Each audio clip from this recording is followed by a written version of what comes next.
If we start with sauna use to improve thermoregulation and general health, the most obvious use of the sauna is to acclimate to the heat.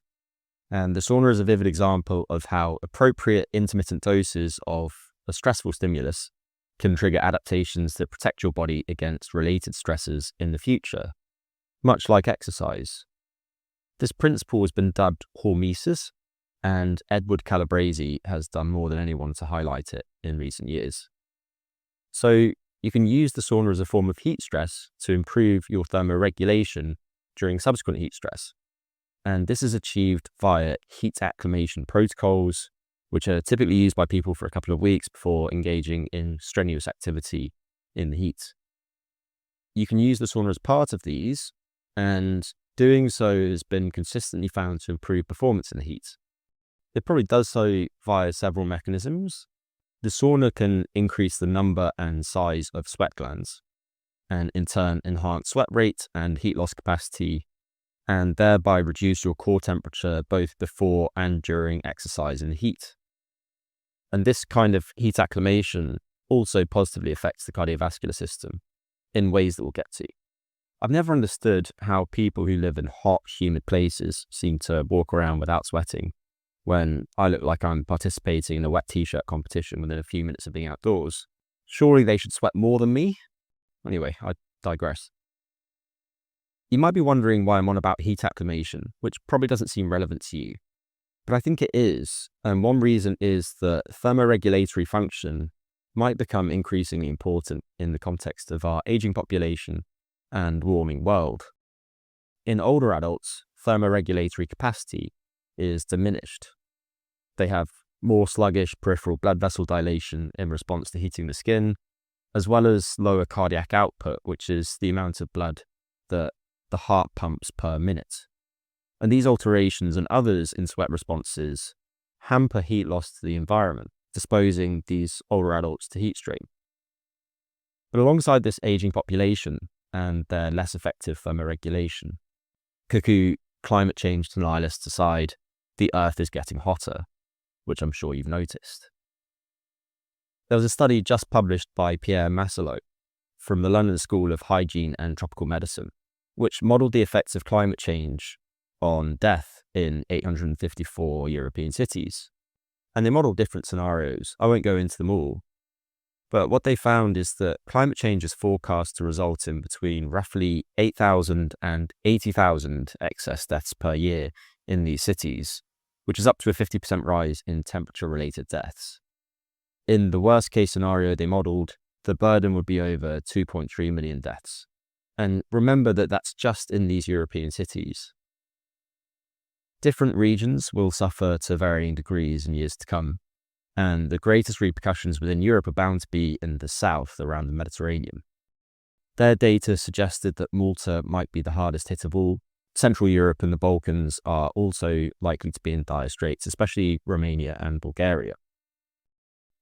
Related to this, there seems to be a minor but significant seasonal fluctuation in cardiovascular disease in many populations, with peaks during cold snaps and heat waves.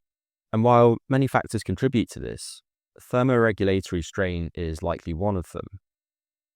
The upside is that even older adults can somewhat acclimate to heat stress, so it's feasible that smart use of the sauna could mitigate some cardiovascular events in these at-risk people. So I hope that the relevance of heat acclimation is now clearer, and I'd like to sharpen our focus on how using the sauna influences the cardiovascular system.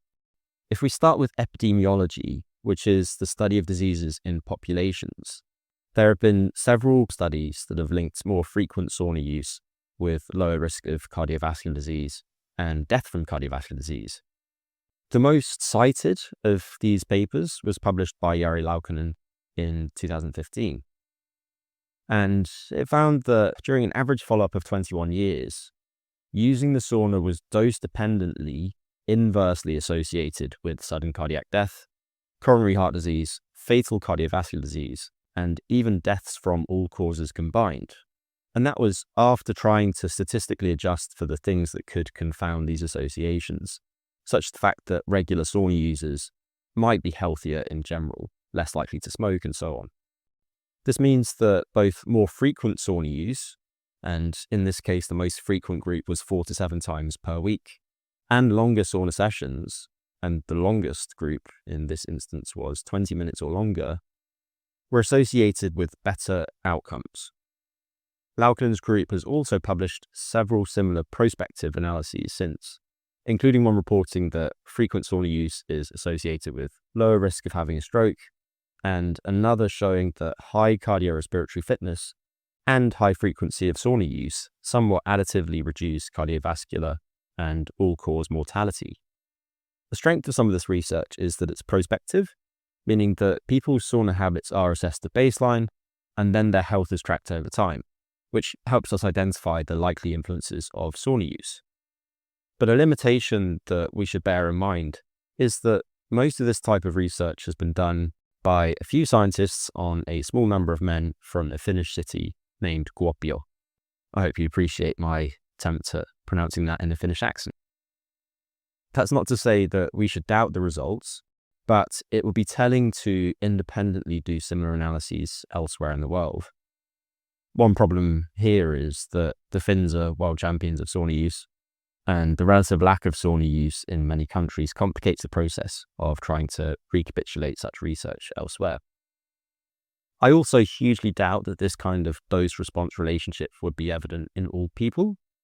Among people who are already very healthy and have high levels of cardiorespiratory fitness because they do regular, strenuous, high-volume training, I don't think that adding 5 sauna sessions a week would be good for them necessarily. If we turn our attention to experimental studies that have tested the effects of sauna use on cardiovascular function in more rigorous ways, these too have found propitious effects.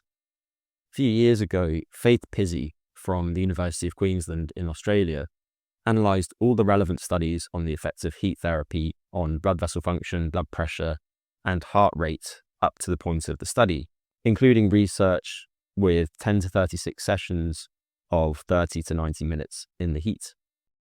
She found that while heat therapy didn't drop resting heart rate significantly, although certainly some studies have found that, and that might be expected, it did reduce both the top and bottom blood pressure numbers, if you get your blood pressure read, by about 3.9 millimeters of mercury each.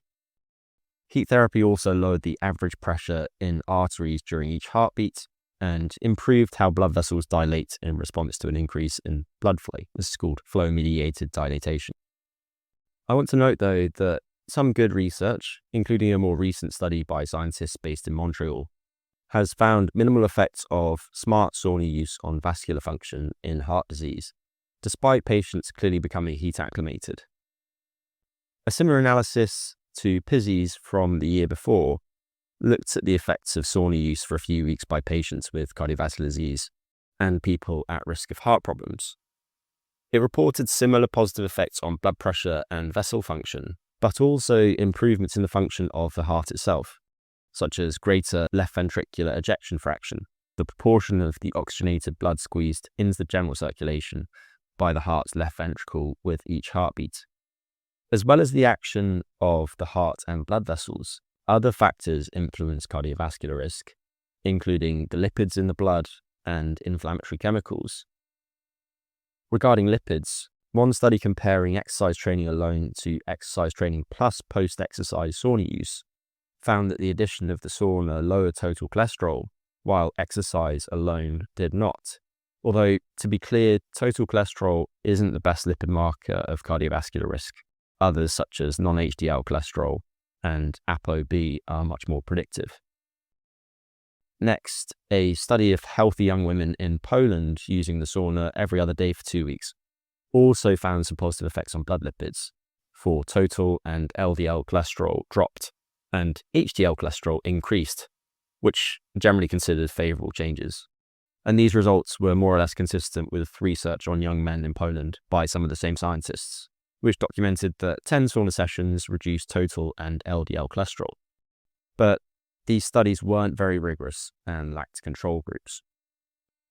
And then regarding inflammation, there's some evidence that sauna use might acutely increase some inflammatory markers, but could in the longer term lower markers of chronic inflammation, such as C-reactive protein. this is consistent with what we see when we look at response to exercise too. So if this effect is real, then it's bound to benefit the health of the cardiovascular system and other organ systems. Another potential benefit of the sauna is facilitating detoxification. Stephen Genuis and some others at the University of Alberta have shown that sweat contains lots of different nasty toxins. Their research, for instance, has shown that sweat contains perfluorinated compounds. These include perfluorinated compounds, types of forever chemicals known to be hard to offload, that are ubiquitous nowadays. These are used to make products more resistant to grease, stains, fire, water, and more. And you've probably come across them when people have been discussing things like Teflon. Sweat also contains plasticizers, including bisphenol A and phthalate. Plasticizers are substances that are used to improve the material characteristics of plastics, such as how hard they are and their transparency. It contains heavy metals like cadmium, mercury, arsenic, and lead, and some of these seem to be preferentially excreted through sweat. Something to note is that the half-life of some of these metals in the body can be decades. They're really, really hard to get rid of. And then sweat contains some pesticides too. Based on this, I think the sauna is probably particularly helpful as an adjunct to phases when you're trying to shed body fat, because many toxins are fat soluble and hence they're stored in adipose tissue. So while you're getting rid of body fat, you're liberating and burning or oxidizing lipids from your fat tissue, and therefore probably mobilizing a lot of toxins into your circulation. To add an interesting tangent, there's evidence suggesting that per milliliter of sweat, the sweat that you excrete during endurance exercise contains more heavy metals than that excreted when you're in the sauna.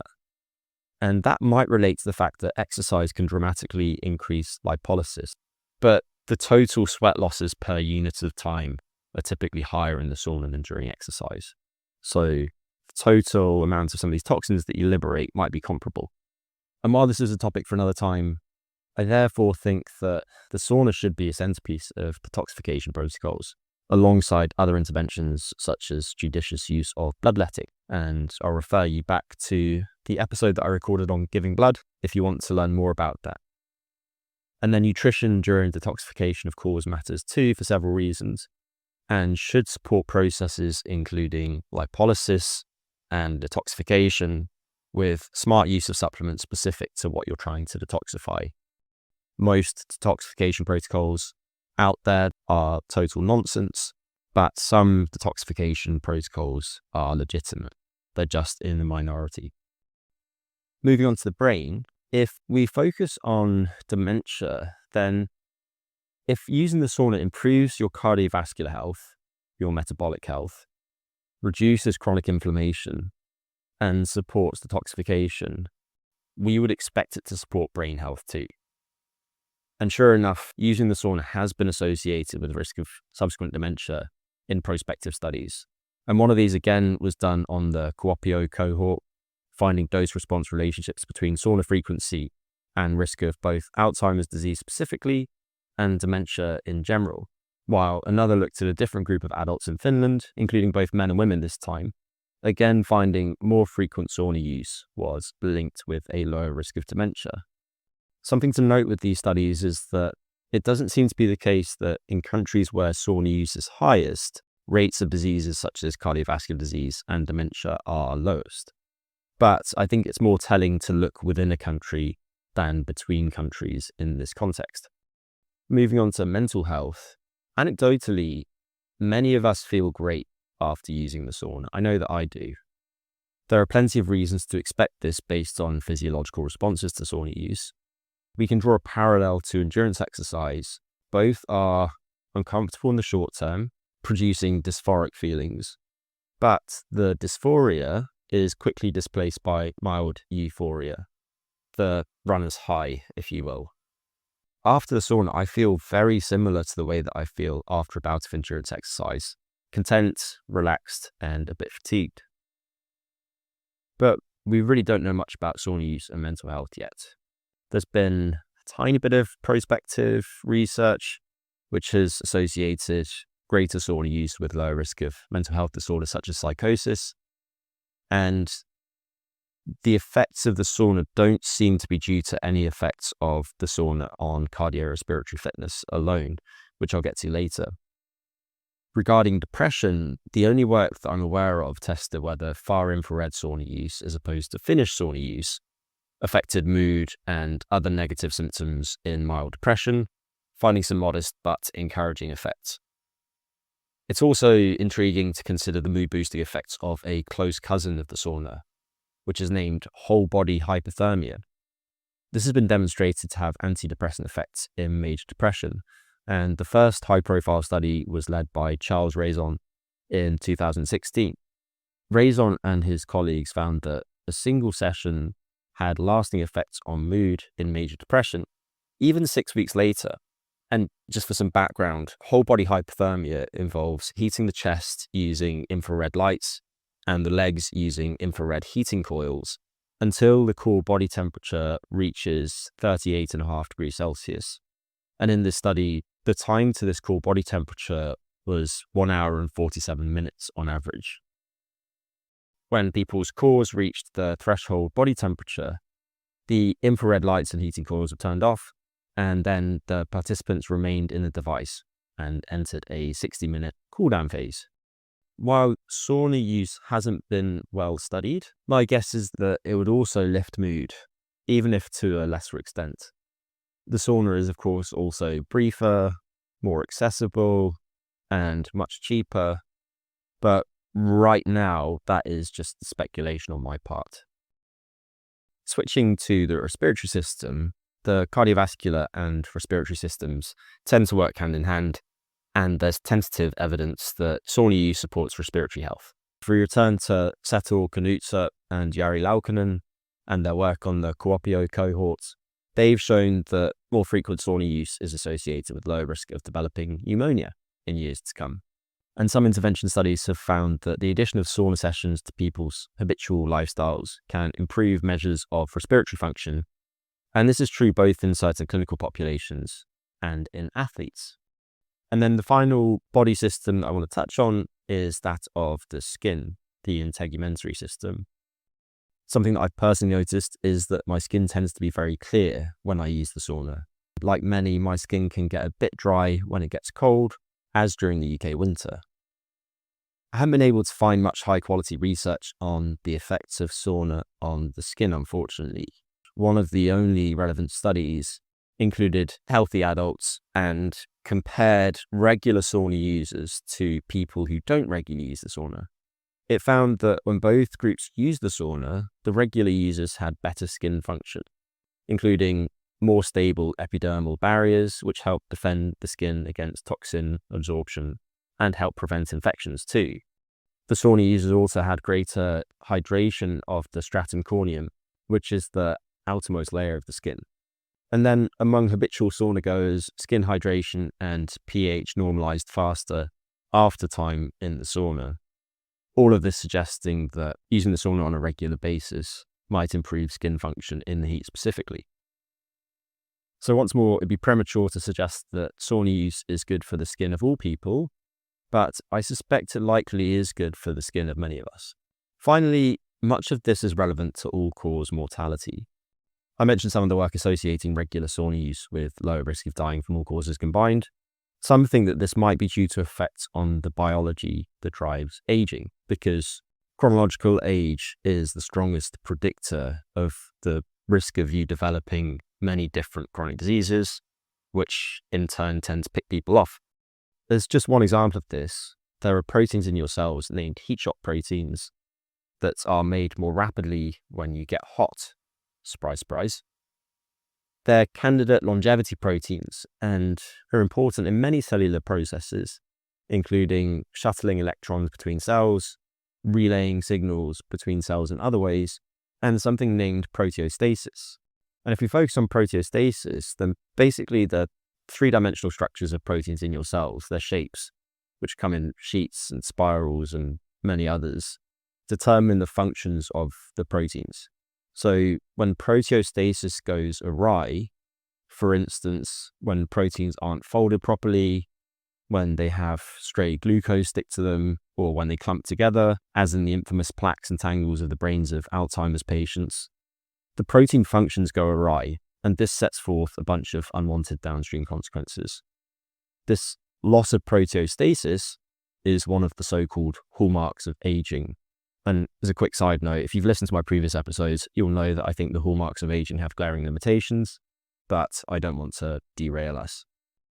While I'm sure that the sauna does have some direct and indirect effects on several, if not all, the hallmarks of aging, that's likely true of many interventions.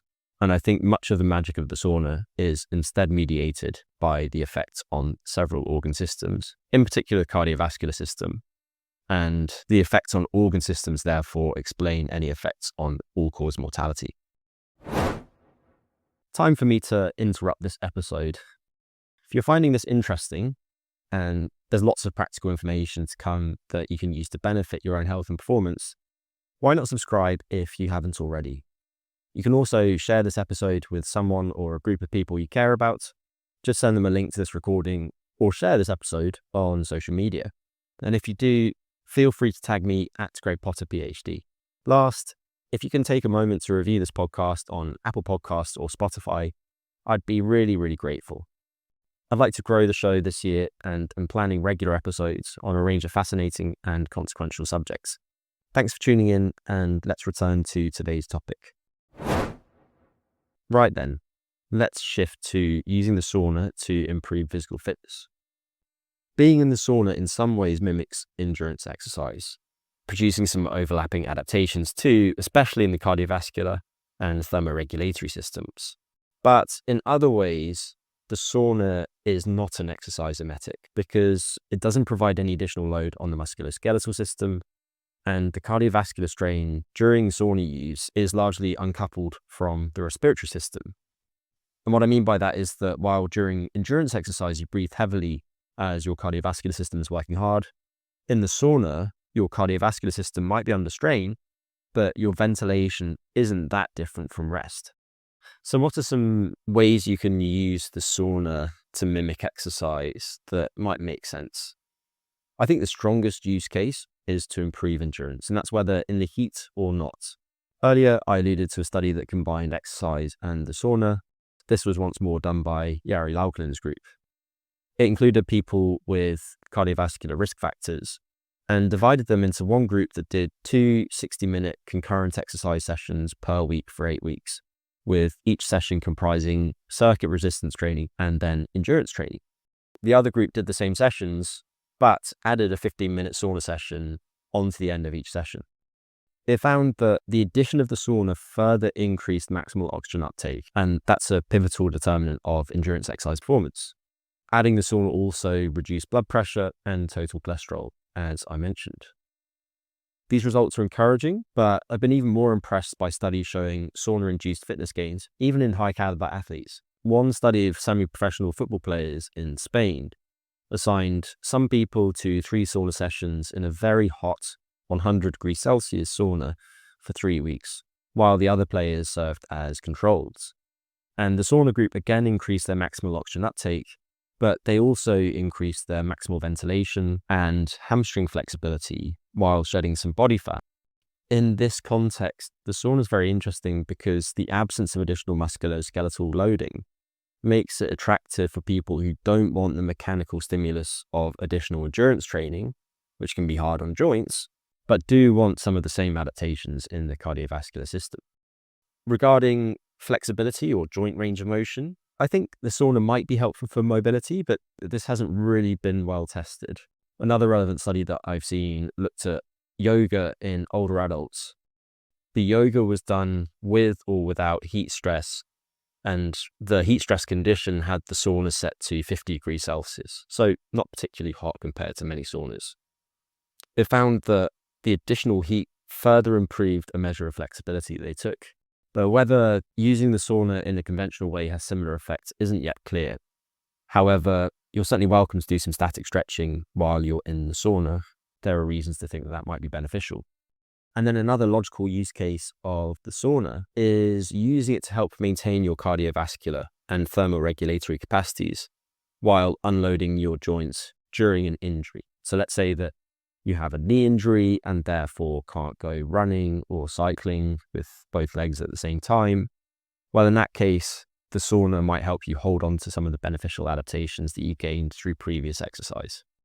But there are potentially some negative effects on exercise too, and these are often missed. I've heard some people say that the sauna helps with recovery, suggesting that people can just add sauna sessions on top of everything else. I think this is completely wrong. If you're like me and you naturally push yourself hard in all forms of physical activity, including in the sauna, you'll probably just become overreached or even frankly overtrained if you do this. And you might just end up with an upper respiratory tract infection, something that I've personally experienced several times when using the sauna excessively. The sauna is a stressor. While in the sauna, there's activation of the sympathetic or fight or flight branch of the autonomic nervous system. And when you're in the sauna, you're depleting some of your reserves. Your fluid balance is going down. You're losing minerals through your sweat and more. And I think a relevant study in this context is a 2021 by one of my favorite exercise scientists, Keiho Hikinen, and his colleagues. And this was an acute study. It just looked at responses from before sessions until 24 hours after each session, and did so in recreationally active men who were habitual sauna users. They split people into three groups. One group did endurance training and used the sauna. Another group did resistance training and used sauna. And then a third group did resistance training and endurance training and used the sauna. And then all three of these groups also did a sauna-only session first as a control. And the scientists looked at neuromuscular performance and levels of hormones in serum. These were measured before exercise, between exercise and the sauna, following the sauna, 30 minutes after the sauna, and then again 24 hours after the sauna. They took various different performance measures, including maximal isometric leg press force. So that's just the amount of force that you can produce statically in a leg press. The same in the bench press exercise. Maximal rate of force development, so it's a measure of power. Counter movement, vertical jump height, another power measure. And then levels of testosterone, cortisol, and growth hormone in the blood. And they found that vertical jump height, maximal force production in the isometric leg press, and rate of force production in this exercise were all lower 24 hours after the resistance training plus sauna condition compared to the control condition. They also found that maximal bench press force was lower 24 hours after resistance training plus sauna use, and combined training, so resistance training and endurance training plus sauna too. And importantly, when people used the sauna alone, they had blunted leg press force output 24 hours after the sauna too. That was a lot of information, but in summary, combining the sauna and exercising was particularly fatiguing for the neuromuscular system. And traditional sauna bathing by itself seems to be strenuous and can, in the short term, compromise some performance metrics. As we start to think about how you can use the sauna in an intelligent way, I just want to touch on some safety considerations. The first of these is your hydration status. And you want to start your sauna sessions in fluid balance, what us nerds refer to as euhydration. So don't use a sauna after drinking booze. You want to drink plenty of water around the sauna, but certainly don't go nuts. And in general, drinking to thirst is fine if we're talking about a sufficient period of time, and you can experiment with what works for you. Personally, I typically lose 1 kilo or 2 per 30-minute sauna session, and the only change that I consciously make is to drink half a litre of water immediately before going in, and the same amount after coming out. Otherwise, I just go by thirst, which is increased a little the rest of the day. Despite what you're repeatedly fed by ads on some podcast, most people do not need electrolyte products.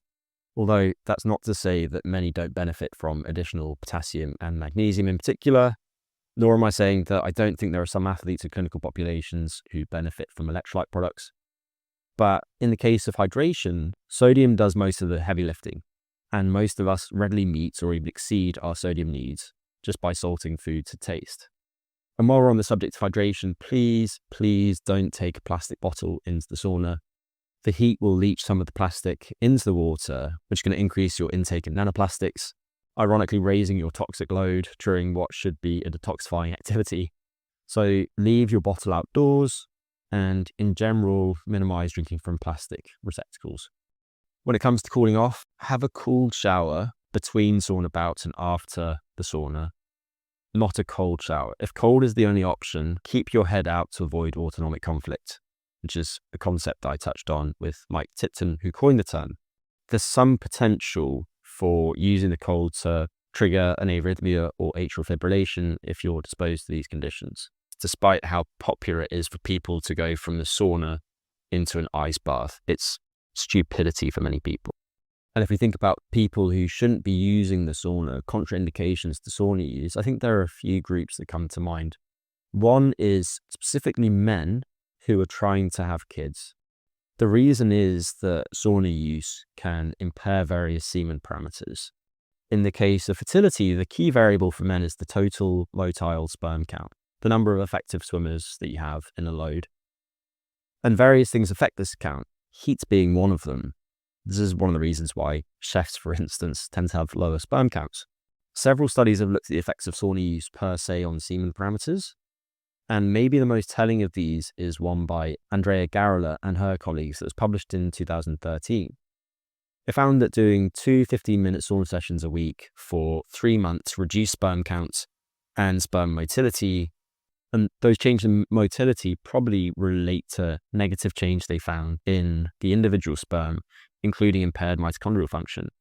But please note that these negative changes are short-term, and in the study, the negative changes were reversed 6 months after stopping using the sauna. The sauna is probably a very questionable choice for people with heart conditions too. It has been found safe in people with a history of certain cardiovascular diseases, such as angina, provided they're now in a stable state. But I think it's better to be safe than sorry. People with issues with the heart valves, people with postural hypotension, who typically feel very dizzy if they stand up, should exercise caution when being in the sauna. Then there are people who have acute infections. These individuals probably shouldn't be using the sauna, especially if you have a fever or a virus. Don't share your virus with others in the sauna. Regarding skin infections, infections like athlete's foot tend to thrive in hot, humid environments. Ear infections, including both bacterial and fungal infections, are also likely to be exacerbated by sauna use because of the high sweat rates that people have in the sauna. And then I mentioned earlier alcohol intake. Alcohol is a diuretic, and so it can lead to a reduction in fluid balance, and that's going to be exacerbated by subsequent sauna use. And then alcohol tends to acutely reduce blood pressure. Obviously later it tends to increase blood pressure, but that short-term effect of alcohol could amplify the degree to which using the sauna reduces blood pressure after the sauna session. So if you've had a heavy drinking session the day before, or if you've had a few drinks before going into the sauna, you're more likely to run into issues. Let's end with some guidance if you want to try using the sauna in your own life.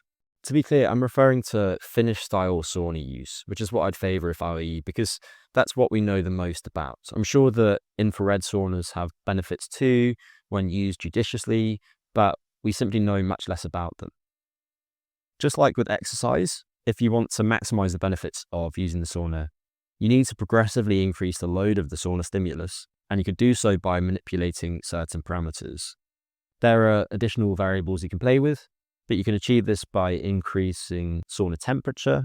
So for instance, a 100 degrees Celsius sauna is a stronger stimulus than a 50 degrees Celsius one. The duration of the individual bouts in the sauna, 20 minutes in there will be more taxing than 10 minutes. The density or the frequency of sauna sessions per week, so 4 sessions would be more strenuous than 2. In general, the better that your health is, the better rested you are, the fitter you are, and the better acclimated to heat you are, the stronger the stimulus that you'll be able to withstand and benefit from. But to give some general guidelines, I think a temperature anywhere from around 65 degrees Celsius to 100 degrees can work well. Maybe it's as low as 65 when you're starting out, as per some of Jari Laukkanen's work on unfit people, and then can be progressed in increments of, say, 5 degrees Celsius. The problem is that most commercial saunas that we use will just be set to 80 to 90 degrees Celsius at maybe 5 to 25% relative humidity. And if there's no control over the temperature or humidity, I'd focus your progression on the duration and or frequency of your sessions. So regarding duration, I think 15 to 45 minutes in total per session, split into individual bouts of 10 to 30 minutes tends to work very well. And then around the time of the sauna, have a cool but not freezing cold shower between bouts and keep your face out the water if the shower is cold. You might want to wash yourself with Castile soap after the final bout because that has some potential to aid the removal of toxins that could otherwise be reabsorbed through your skin. Regarding the timing of sauna sessions, if we focus on the individual day, then using the sauna in the middle of the day, neither shortly after waking nor shortly before sleep, is likely best. The late afternoon is probably ideal for many of us because at that time the cardiovascular system will be very resilient and any residual heat storage in your core from the sauna session will have subsided by when you go to bed, a time when you want your core temperature to drop. Within the week, to amplify the stress of endurance training, you can use the sauna after endurance training sessions because that's going to increase the cardiovascular strain. Alternatively, it's best to do it on off days from resistance training to avoid the so-called interference effect. While that hasn't been properly studied to my knowledge, using the sauna after resistance training is probably a bit like doing endurance training after resistance training. And doing that is known to blunt some adaptations to the resistance training, including reducing gains in muscle mass and strength, depending on specifics. But if you have to do your resistance training and sauna sessions within one day, it's probably best to train in the morning and use the sauna in the late afternoon, if that's at all feasible. And then to provide a very generic starting point for someone in relatively good health who's already doing meaningful exercise training and experiences typical amounts of general life stress. And I'm choosing these characteristics because I'm assuming that they reflect many of you listening to this. I think using the sauna twice a week on non-resistance training days for one 15-minute bout per session, ensuring that the sauna is hot, maybe 80 to 95 degrees Celsius, and then slowly progressing those sessions to 30 minutes in total per session, and doing so in increments of 3 minutes per session per week is going to work well for a lot of people. And then if you're like me and you're interested in maximizing how you use your time on this planet, then I think there are several things you can do to use your time well in the sauna. Chatting with others can provide another beneficial stimulus, and you might find that you befriend people in the sauna. If I'm in the sauna by myself, I sometimes do a meditation, and that is typically either a focused awareness one to train my attention, so I might just pay attention to my breath, for instance, or a metta meditation to train compassion. Some people do things like reading in the sauna, but there's just no way that will work for many of us. Whatever I would read would be drenched within 3 or 4 minutes. As I touched on, you could do some static stretching while you're in there, and I would do that in the first few minutes because if the sauna is hot enough, you certainly won't want to do any physical activity soon after you enter the sauna. But I also think doing nothing in the sauna is just fine. We're all bombarded by stimuli nowadays, and doing nothing, so being in a task negative state, is rare and beneficial in many ways, including supporting creativity. I really hope that you found this helpful and have learned a thing or two. I've tried to ensure that I address subjects untouched by episodes shared on the most listened to podcast on the subject, but I recognise I haven't covered all the outcomes explored in the research, such as the common cold, different forms of pain and more. I also haven't touched on various details, like whether there are any sex differences in responses to the sauna, because these are probably relatively minor. Clearly, there are loads of unanswered questions remaining, including how the Finnish sauna compares to other forms of heat therapy, such as infrared saunas and the steam room.